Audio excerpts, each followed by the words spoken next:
শখের বাইকটি সেল করে দিলাম। শ্যামপুরের এক ভাই এসে বাইকটি কিনে নিয়ে গেল। খুবই মায়া লাগছিল বাইকটি শেষবারের মতো দেখলাম। এরপর ছুটে যাচ্ছি ঢাকা, হেলমেট নিয়েছি সাথে।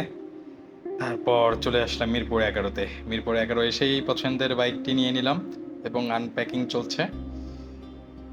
খুব এনজয় করলাম বাইকটা আনপ্যাকিং করা, ধৈর্য সহকারে দেখলাম। ফরিদ ভাই এসেছিল, প্রসেন এসেছিল, তাহিদ এসেছিল। সবাইকে অসংখ্য ধন্যবাদ আসার জন্য। বাইকের আনপ্যাকিং অলমোস্ট শেষ পর্যায়ে এবং এখনো পর্যন্ত কাজ চলছে। টুকটাক আসলে পরিষ্কার করার পর ইসিইউ আপডেটটা দেওয়া হবে। ইসিইউ রিসেন্টলি আপডেটটা চলে এসেছে। এর ফলে আসলে ফুয়েল কাট যে প্রবলেমটা ছিল সেটা আশা করি সলভ হয়ে যাবে।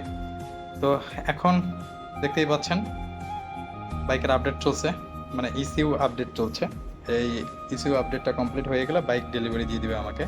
অবশেষে বাইকটি হ্যান্ড ওভার করে দিল তারা। একটা দুইটা ছবি তুললাম, তারপর রোডে বের হলাম। রোডে বের হয়ে যেটা বুঝতে পারলাম, this is a pure monster. So এই মনস্টারকে আসলে সামলানো এতটা ইজি হবে না, একটু টাইম লাগবে।